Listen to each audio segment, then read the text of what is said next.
जय श्री कृष्णा। श्रीमद् भागवत महापुराण की जय।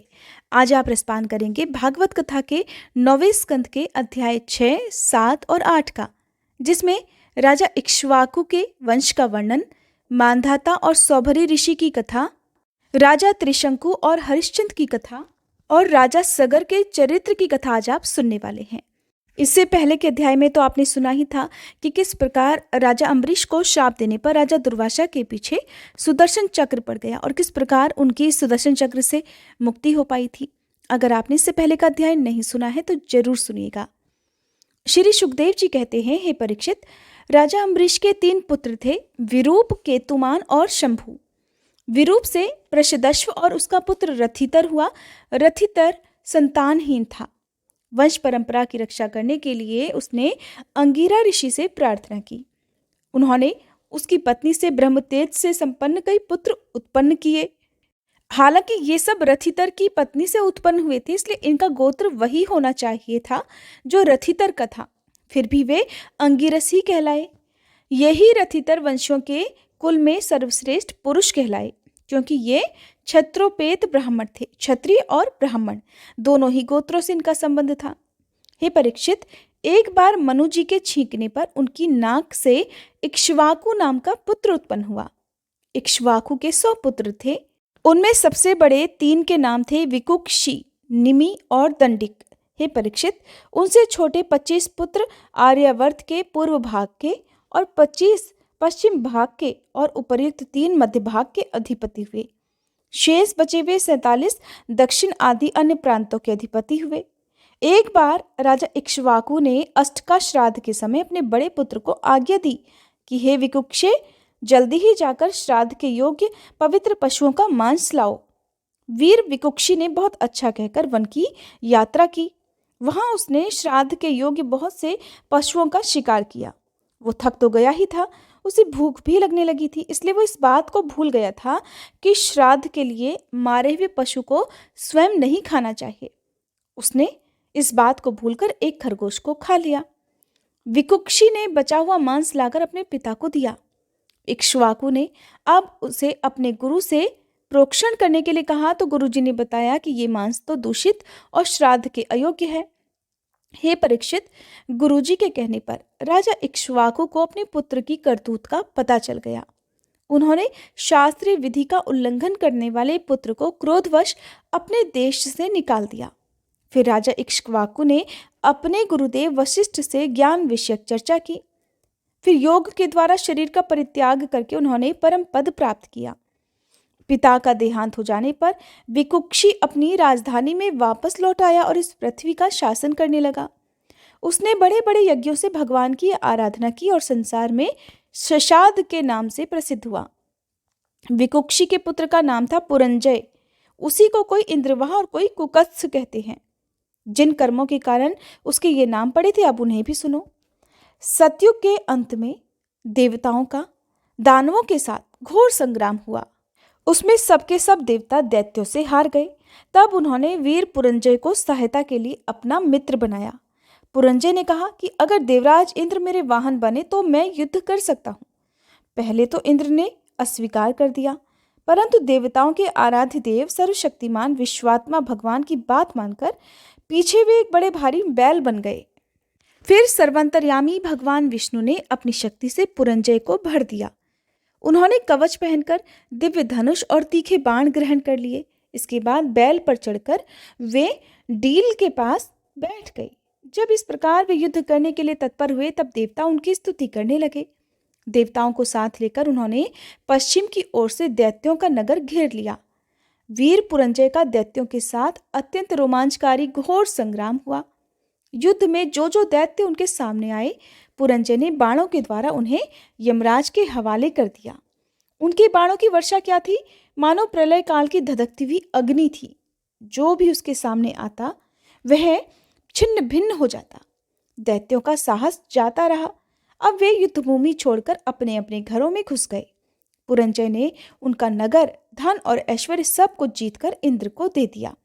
इसी से उन राजर्षि को पुर जीतने के कारण पुरंजय, इंद्र को वाहन बनाने के कारण इंद्रवाह और बैल के कुकुद पर अर्थात बैल के डील पर बैठने के कारण उन्हें कुकुत्स कहा जाता है।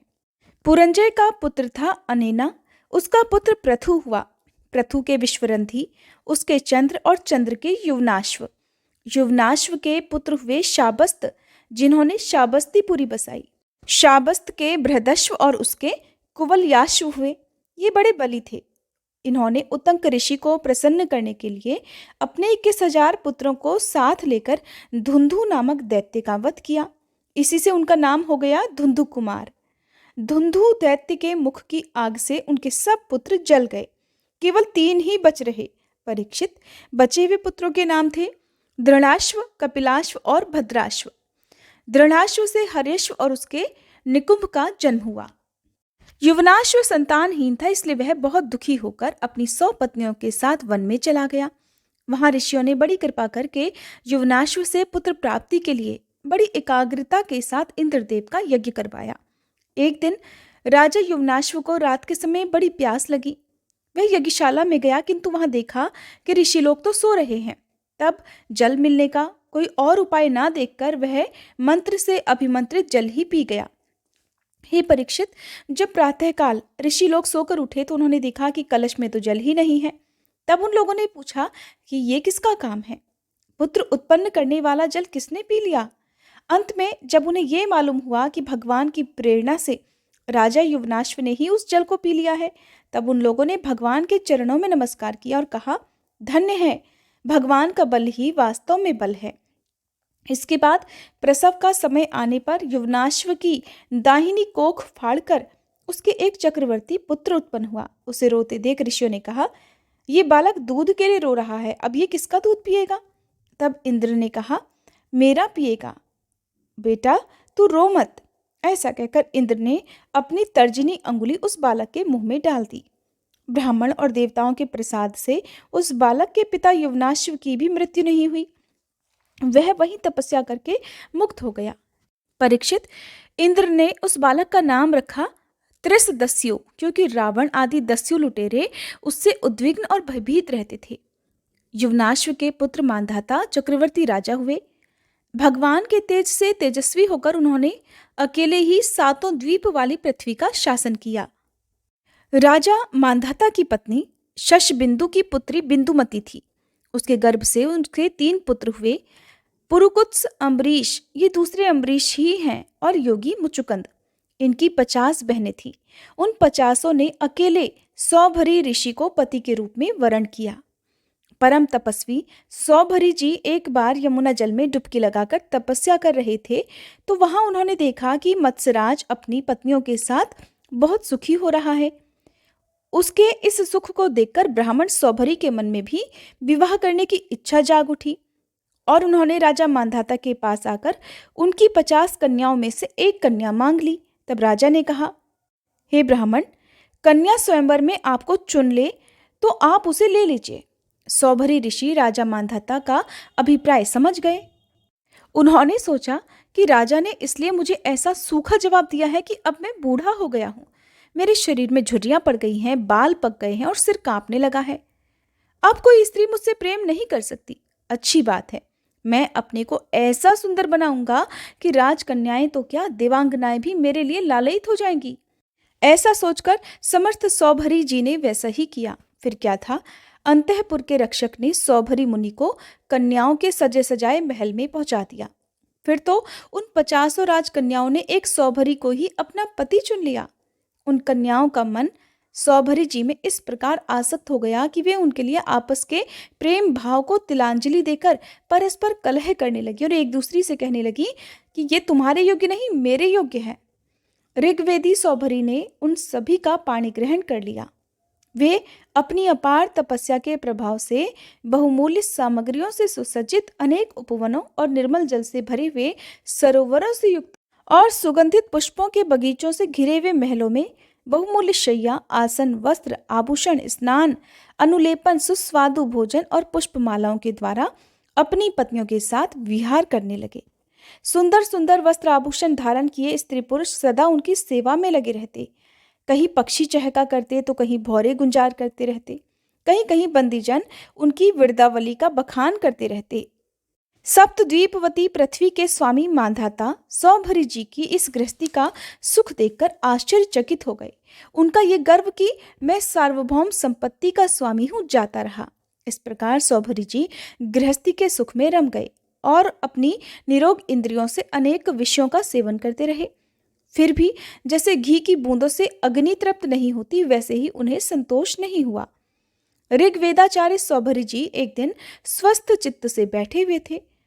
उस समय उन्होंने देखा कि मत्स्यराज के क्षण भर के संग से मैं किस प्रकार अपनी तपस्या और अपना आपा तक खो बैठा। तो वे सोचने लगे कि अरे, मैं तो बड़ा तपस्वी था, मैंने भली भांति अपने व्रतों का अनुष्ठान भी किया था, मेरा ये अधः पतन तो देखो।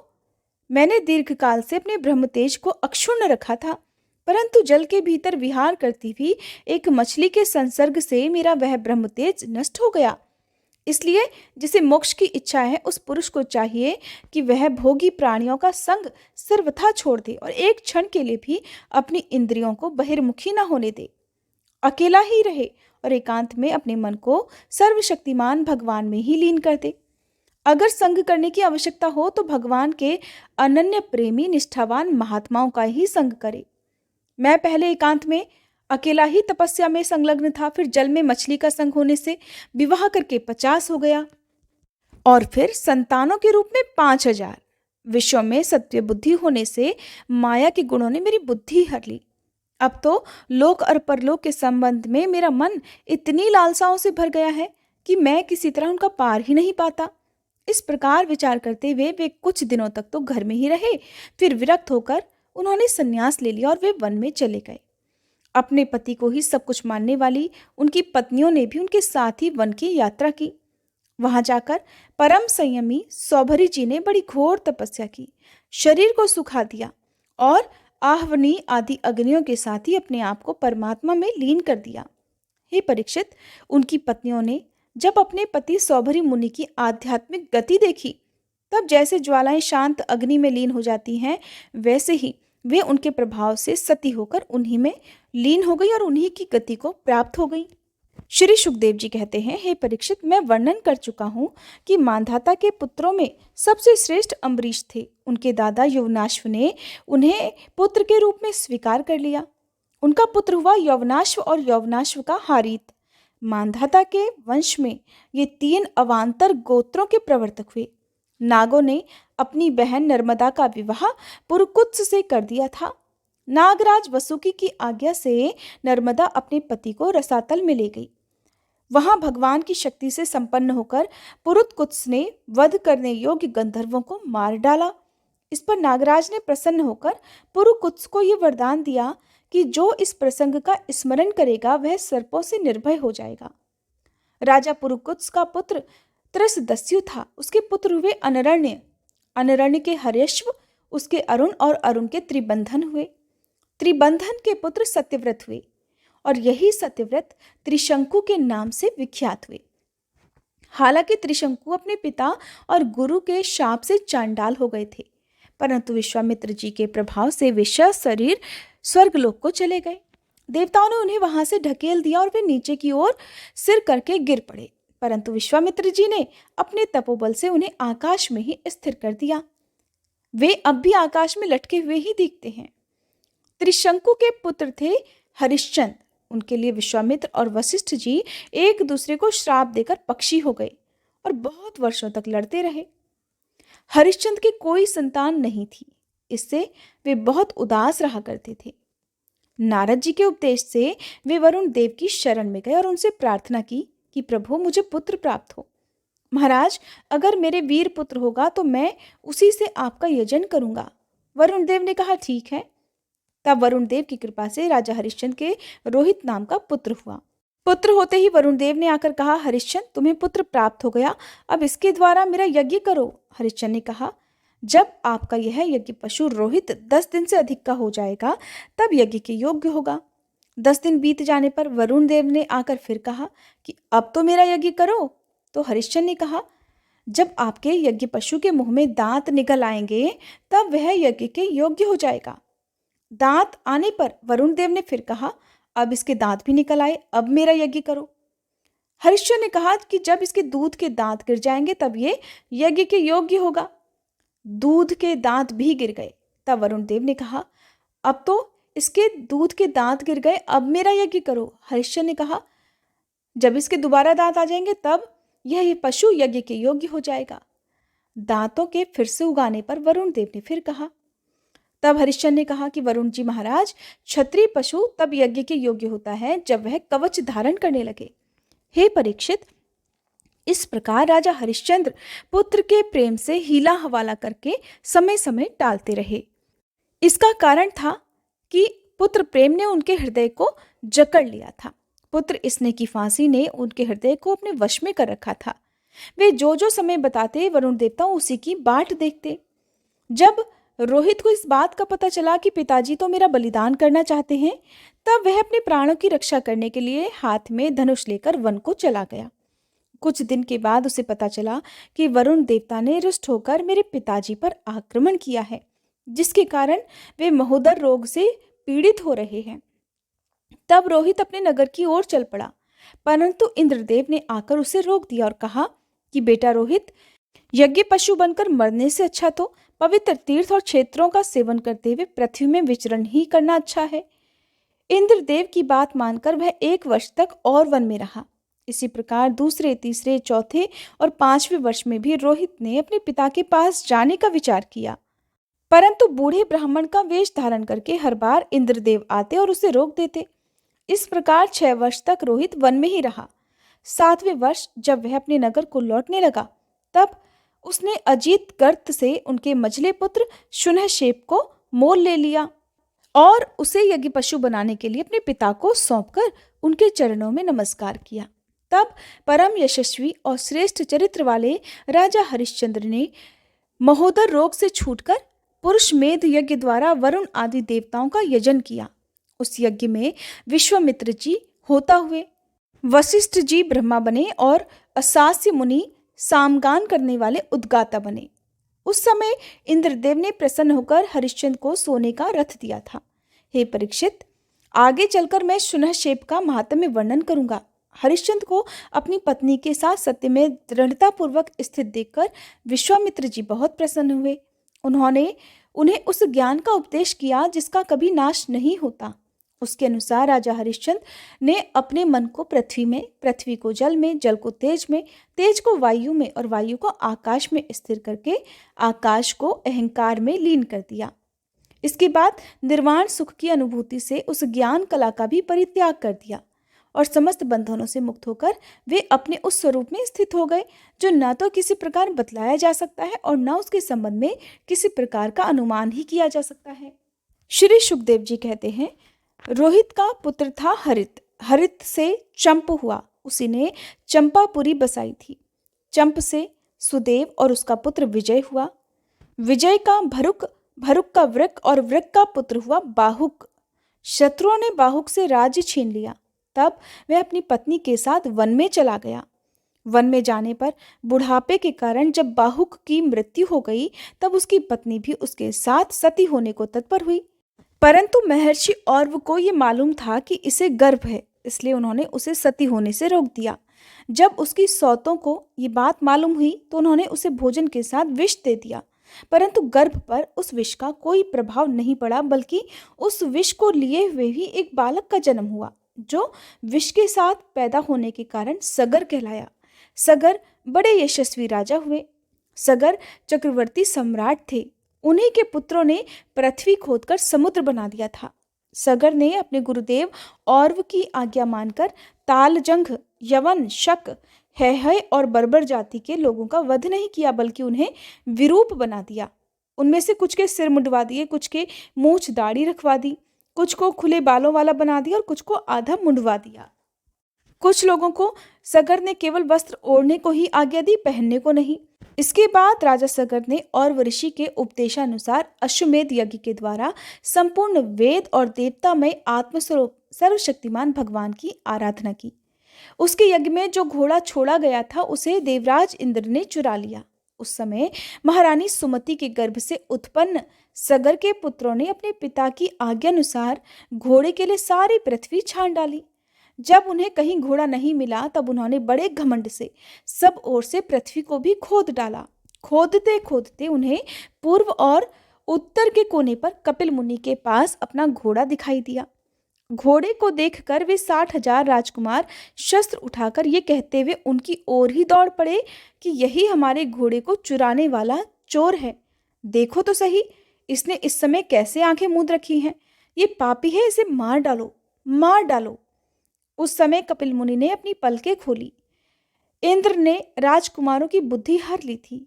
इसी से उन्होंने कपिल मुनि जैसे महापुरुष का तिरस्कार किया और इसी तिरस्कार के कारण उनके शरीर में ही आग जल उठी, जिससे क्षण भर में ही वे सब के सब जलकर खाक हो गए। हे परीक्षित, राजा सगर के पुत्र कपिल मुनि के क्रोध से जल गए, ऐसा कहना उचित नहीं है।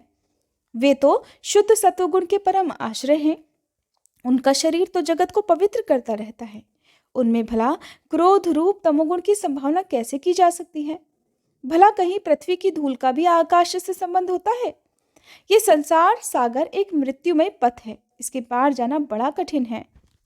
राजा सगर की दूसरी पत्नी का नाम था केशिनी।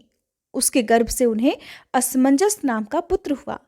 असमंजस के पुत्र का नाम था अंशुमान। वह अपने दादा सगर की आज्ञाओं के पालन और उन्हीं की सेवा में लगा रहता। असमंजस पहले जन्म में योगी थे। संग के कारण वे योग से विचलित हो गए, परंतु अब भी उन्हें अपने पूर्व जन्म का ध्यान बना हुआ था। इसलिए वे ऐसे काम किया करते थे जिनसे भाई बंधु उन्हें प्रिय ना समझें। वे कभी कभी तो अत्यंत निंदित कर्म कर बैठते और अपने आप को पागल सा दिखलाते। यहाँ तक कि खेलते हुए बच्चों को सरयू में डाल देते। इस प्रकार उन्होंने लोगों को उद्विग्न कर दिया था, परेशान कर दिया था। अंत में उनकी ऐसी करतूत देखकर पिता ने पुत्र स्नेह को तिलांजलि दे दी और उन्हें त्याग दिया।